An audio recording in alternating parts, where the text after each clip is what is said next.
Good morning, Arabella Grapes Garden. Ang ganda ng araw natin, ano? Yan. Dito tayo sa garden at mag-aasikaso. Araw na walang pasok. Siyempre busy sa garden kahapon. Ano tayo eh? Community. Ano? Ito, Red Cardinal. Pakita ko sa inyo yung ibang mga ginagawa natin dito. Yan guys, kasi lumalago na ulit yung mga damo.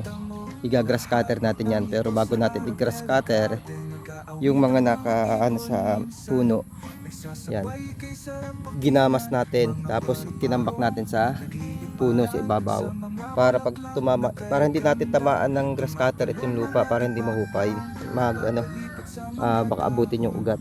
Kaya ginagawa natin, mano-mano nating ginagamas ang ang mga damo sa ibabaw papunta sa puno ng ubas. Yung bilog natin, yung yan, no, di ba ganyan, naka-heel sa ilalim ng heel, gagamasin na natin nang hindi tamaan yung lupa ng pagga-grass cutter. Tapos binubulok natin, silbing fertilizer. Sabi ko nga, ang ating grapes garden ay binubuhay ng organically, ang kahalagahan para mas masustansya yung prutas na pipitasin natin dito sa aking ubas. Hindi na tayo gumagamit ng synthetic since nag-umpisa ako dati na nag-synthetic ako. Napakita ko yan sa ilang vlog nung umpisa doon sa kabila. Actually yung bumubunga na, pero matagal ko na rin, ilang buwan na rin yan. Mahigit na 6 months na organically set up. Pero ito organically talaga ito. Nag-umpisa ako kasi nang walang kaalam-alam, practice ng practice. Ito yung pinagpa-practicean kong mga ubas, yung wild grapes. Yung wild grapes, mga kaibigan, ay may mga bunga. Pero tayo, dudugtong. Tatanggalin natin yung wild grapes dito sa pamamagitan ng pagputol sa taas, katulad nito guys. Gagawin natin itong hybrid katulad dito guys. Ayan, dugtong na ito, itong punong ito dugtong na, itong ilalim ito pababa papunta sa puno, yan ay wild grapes yung katawba. Tapos pagdating dito, yung nasa trillings na ito, ayan, ito ay hybrid na yan. Ito hybrid na yan, ito ay radiant. Meron tayo ditong sinubukan kung mabubuhay, pero sabi nga nung nagbigay ng sayon, malamang hindi mabuhay. Sabi ko try and error, wala namang masamang subukan. Pero ito, sa tingin ko hindi nga kayang buhayin, kasi ilang araw na yung sayon nasa field, nasa ganito yung ganyan, natutuyo na, pero nakita ko na kulay, may pagkakulay verde pa, pero nung kinakad ko yung gitna, may mga mapupula na. Pero sabi ko sige, ito naman ay mga punong ito ay produce para i-graft. Subukan ko pa rin, kung may mabubuhay okay, kung wala okay lang din. Ayan. Ito yung ilang mga bunga. Ayan. Wild grape siya.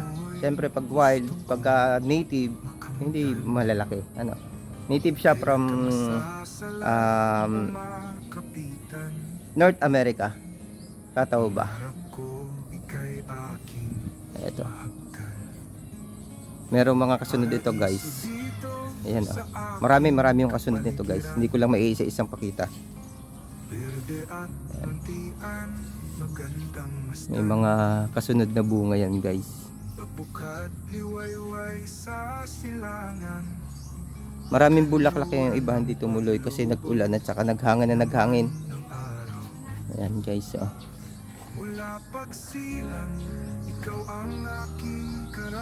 Tapos ito, dito ko nasubukan na kailangan talaga ng grafted, kasi ito matibay sa tubig. Kahit na bumabaha dito nung mga nakaraang mga buwan, nung wala pa akong kanal dito, kasi bagsakan ito ng tubig galing sa mga bubong ng mga bahay, dito dumadaan. Wala akong kanal dati noon, kaya natitingga yung tubig bago pa mawala. Ilang oras lang naman. Ngayon may kanal na, mabilis na, wala ng tubig sa kanal na dumadaan. gumanda pa rin yung ano, ang ubas, gumanda pa rin yung puno. Nakita niyo naman kung gaano kalaki oh. Gaano kalaki yan oh. Diretso yan sa taas. Malaki yung mga puno nito. Kaya walang problema sa tubig pagka wild. Dito sa mga hybrid, nagkaroon ako ng problema. May mga namatay. Kaya ang ginawa ko kaya nakahil ito mga ito kasi tinabunan ko na lang yan kasi nga tumutubig. Pero yan, nakatanim sa lupa. Ito, nakapatong lang ito sa lupa. Nakapatong lang sa lupa, pero yung pinagpapatungan, matabang lupa kasi hinukay ko yon ng hanggang tuhod, tapos tinatambakan ko ng matabang lupa. Tapos, nung kapantay na ng ground, ipinatong ko yung ubas at doon ko tinanim. Yung iba, hinukay ko, inaangat ko yung iba. Kasi nga, nadisgrasya yung iba. Kaya nung makita ko na disgrasya, ganun yung ginawa ko. Ngayon, para nakalubog yung ubas, ang ginawa ko ngayon, grafted. Nag-umpisa tayo mag-grafted at tuloy-tuloy tayo mag-grafted kasi maluang pa yung taniman natin na lalagyan. Dito, sa mga pagitan nito, lalagyan pa. Dito, dito sa plat na to, dalawa yung ilalagay. Bawat plat, tatlo ito, gagawin ko tigli 5. Ilan to? 1, 2, 3, 4, 5. Oh. Bali 2, 4, 6, 8, 10. 10 pa yung mapapadagdag dito. Doon okay na doon sa kabilang phase. Phase 1, phase 2, phase 3, phase 4. Tapos may daan. Yung daan linagyan ko lang din ng railings. Ito yung daan. Ito, tigli 5 na to. Yan. Dito sa third phase to, itong fourth phase, wala pa, bakante pa ito. Yan, ganito. Naglalagay ako ng ganyan at wala pang tanim. Yan, wala pa. Ito, tatanggalin natin itong mga gulay. Kasi doon na yung gulay sa dulo. Ito, hintay lang natin, sayang kasi namumunga. Mag-prepare ko na rin yung to. Actually, may trillings na yan. Naglalagay na ako ng trillings. Nag-umpisa na ako. Umpisan ko na yung trailings na. At meron ba rin tayong mga nasa paso. Yan. Pansamantala dito ko muna hinilera yung sa paso. May nasa paso tayo. Wild grapes to, pero to ay ibabading din natin o ating dudugtungan din. Yan. Dudugtungan din natin ng ng hybrid. Ang hybrid natin dito, meron tayong Jupiter, may Malaga, meron tayong Red Cardinal, meron tayong Everest, meron tayong Atus, meron tayong Baikonur, meron tayong Titan. Sa ngayon, yun yung mga meron ako na variety. At saka yung dugtong Radiant. Yung iba kasi dito na hybrid na matay. Yun nga yung sinasabi ko na sensitive ang hybrid sa tubig, pero ang wild grapes hindi sensitive, kaya pwede nating dugtungan. Meron ako ditong mga may dugtong sa academic. Yung kalalagay lang yan. Pero yan, din lang yan. Ito lahat to, dudugtungan to. Dudugtungan ko ito lahat. Pinaugatan ko na to, pinabuhay ko na, dudugtungan lahat yan. Kasi yan yung ilalagay ko dun sa plantation sa phase 4 kapag may dugtong na. Okay, itong ating may bulak, may bunga na ang ating mulberry. Ito yung bago lang ito, guys. Ito yung Python. Bagong bagong baby ko dito yan. Saka itong Baikonur na to. Meron isa, guys, itong isang Baikonur. Ito yung nadisgrasya din.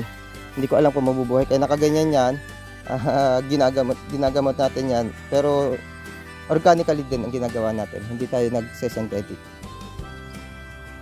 Produced by organically, Arabella Grapes Garden. Dito din, located lang yan dito sa Barangay Putitubig, Calapan City. Soon to open to public kapag okay na, pagka may bunga na o nagpapakita na yung bunga, pwede na ako mag-open sa public para Hindi ko alam kung bukod sa akin at kay Sir J dito sa Calapan ay meron pang ganitong plantation.